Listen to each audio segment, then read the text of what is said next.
how do you build trust? How do you build trust in yourself? How do you build trust in how you invest financially? How do you build trust in a relationship? Is there a future here?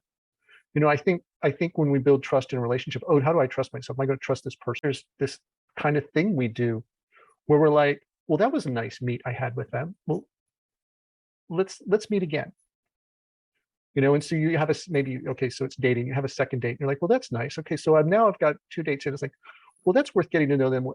That's worth, another date. So now we got a couple dates and we're like, okay, now we can plan out a week. Like we've got a little more time and investment with them. We've built up a little bit of rapport. Like, yeah, I like where this is going. So we're willing to invest more. And the more time we spend with them, like, okay, so now we're like this person 3 months. We kind of imagine going out to like, yeah, I could be with this person another 3 months. I like where this is going. Let's keep going. And then it's kind of funny because at a certain point you're with this person, 6 months, and then your mind jumps to forever, rest of my life. It went from like, I went on 1 date, I can do another one, or I went 3 months, I can do 3 months more. It's like, all right, I've proven a track history of a certain amount of time. Let me advance forward that equal amount of time. So then all of a sudden, okay, I've been with them a year. I'm going to go the rest of my life. Like all of a sudden, it just takes this jump. Okay, first, yeah, there's this thing that fear may, like you say, keep us from fantasizing. Oh, we fantasized and it's like went to the casino and bet all our money and lost. I'm like, well, that was a really bad thing. Now I'm afraid to go to the casino. I'm afraid to do anything. Afraid to take risks. I'm afraid. Well, fear is not telling us the truth either. Fantasy is not telling us the truth. Like, okay, we need to be skeptical of both. It's not one or the other. Maybe it's neither. And it's like, okay, we need a different paradigm to operate in the world. Okay, kind of like the Buddhists. Okay, let's find a middle way. It's not fear, skeptical of everything because nothing's going to work, and safety that way, but it's not fantasy either. Like, okay, let's find a middle way. So that's a bit more discernment.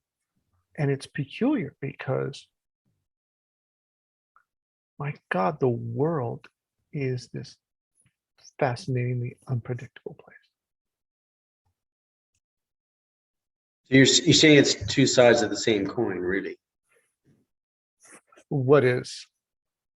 So fantasy and fear, like dreaming in fantasy or dreaming in fear, it's same thing, but you got to be skeptical of both because it's really the same. There's different kinds of delusions. Fear is not telling you the truth. Fantasy is not telling the truth. And we have to make some assumptions about the future. What will work? What won't? Let's try it. Okay. And how much am I risking? Okay. So then life, like, how do you build trust? How do you build trust in yourself? How do you build trust in how you invest financially? How do you build trust in a relationship? Okay. Is there a future here? I think when we build trust in a relationship, oh, how do I trust myself? Am I going to trust this person? Do I trust myself to trust this person? Let's talk about that way. I think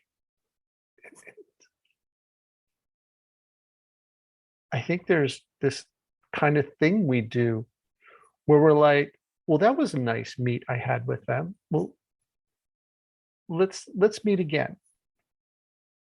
And so you have maybe, okay, so it's dating, you have a second date, and you're like, well, that's nice. Okay, so I've got 2 dates in. It's like, well, that's worth getting to know them. That's worth, another date.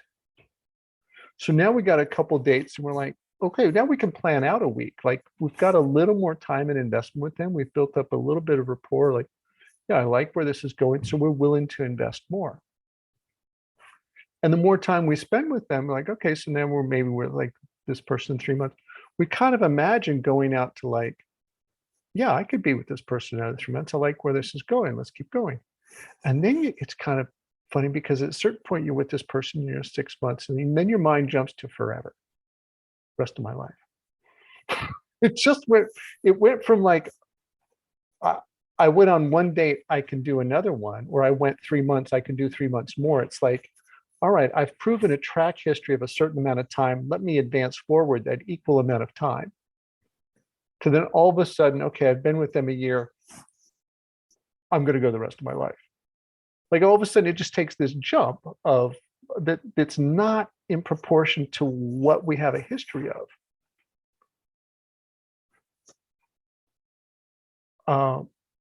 So how do we do this better?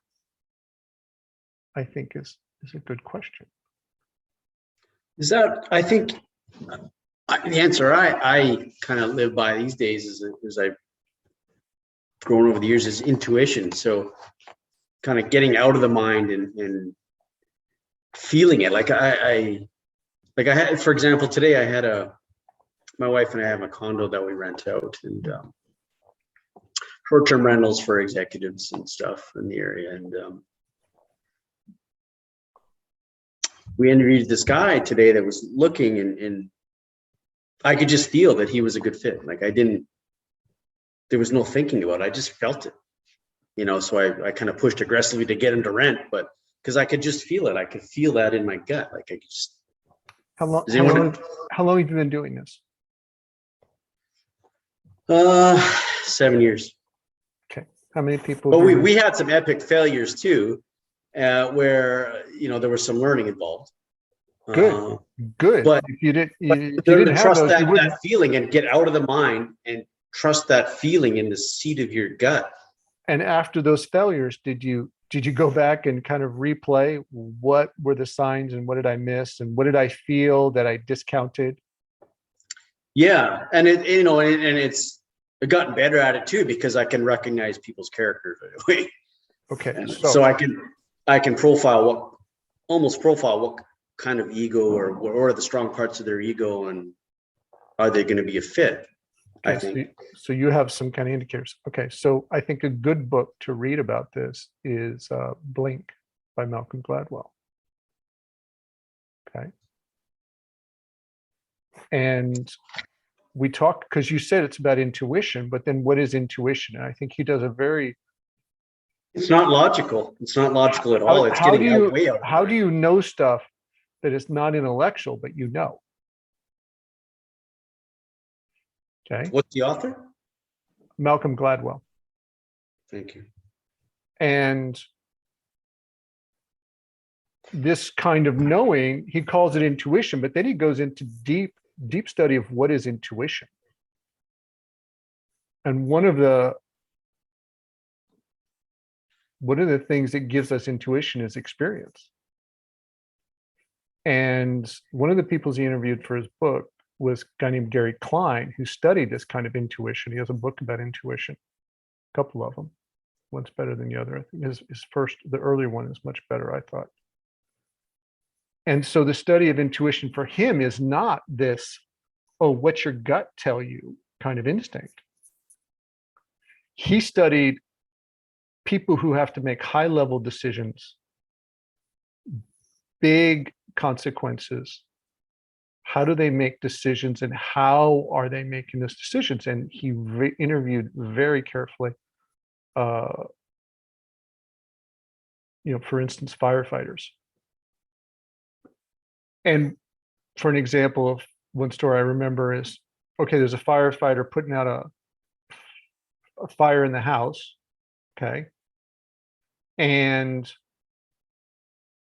all of a sudden, he comes out, he's like fighting this fire, and he's like, we're out of here. Let's get out. Okay. And gets out of the house. 3 minutes later, the floor he was on collapses. Okay. And now he's interviewed, and his initial response is, something to the felt like, it just felt bad in there. Just my gut feeling, I got to get out. Okay. Gary Klein interviews him and said, break down slow details. What was going on in your fighting the fire? And the guy starts describing how he's fighting the fire, but it's not really going out. It's not behaving. He's in this floor of the fighting the fire, and it's like, he's it's not going out. He sprays it with water in a way it should go out, but it's coming back, and it sprays it and it's coming back. And he's like, and he's like, oh yeah. And I realized my feet were really warm. My feet were abnormally warm, and that felt uncomfortable. And he starts describing the sensation he's having about what's going on as he's fighting the fire. Well, he didn't put two and two together intellectually that the fire was in the level below and burning up the floor he was standing on and feeding the flames back up through whatever so they couldn't go out every time he sprayed them. He didn't intellectually calculate that, but unconsciously, because he's been fighting fires for 10, 15 years, he had a sense this is not going as planned. It's not behaving properly. Something else is going on. This is dangerous. Let's get out. So his feet were telling him, okay, the way the behavior of the fire was telling him, this is not a place you want to be. That's not, that gut feeling came from X number of years of fighting a fire, knowing how it behaves, knowing what the floor feels like. Okay. Knowing what proper temperature in your feet is a safe temperature. And imagine when you're fighting a fire, it's not something you're going to intellectually kind of, oh yeah, what do my feet feel like? You're not going to do your body scan and kind of draw information that way, but your intuition and your by that I mean your central nervous system, brain, unconscious processing system will, which we call intuition or our gut, but our gut is drawing information that we can't intellectually process as well. Okay. So intuition comes from experience that's very well trained. Is how good intuition's developed. I think Ray Dalio, I was listening to some interviews by him. He's a really, really interesting fellow in perspectives. He's multi-billionaire. He's probably got the largest hedge fund in the world, investment firm in the world. And he talks a lot about mistakes he's made and going back and what did I do wrong? What assumptions did I make? What was my thinking? And then going forward with those lessons learned into his next trade or predictions of the market, like, okay, what assumptions am I making? And he's done this. And what is my basis? And what's my risk? And what if I'm wrong? And most of these guys are very high level. They always assume that it's like, well, there's some chance that I'm wrong. And what do I do? How much am I willing to risk? None of them that are really good at this are living in a fantasy that they're 100% right. Okay. They're like, here's my bet. And if it goes the other way, here's where I'm getting out of this trade. So I think it's interesting, that kind of wisdom is not just a gut feeling. It's not fantasy. I think though, if you listen to that, whatever you want to call it, intuition, nervous system, if you practice and listen, I don't, in some cases yes, but in some cases no, I don't think you need a lot of experience to get through a situation or to make a decision. I mean, it depends on the situation, but I think if you practice listening to that, I believe that you can get better at that. Absolutely. No, it doesn't take 10,000 hours.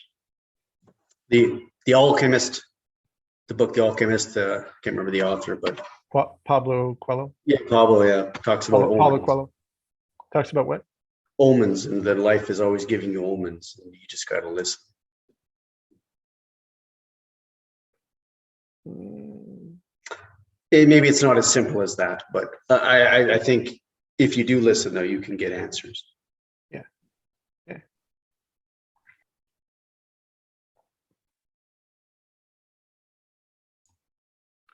And part of that listening involves getting quiet and calm, which means eliminate the stories, which means eliminate particularly the fear stories, so that you can get quiet and can get calm and have a chance to get a better true gut feel and hear if there are omens and messages. Okay, so how do you have better intuition? Clear up the fear stories.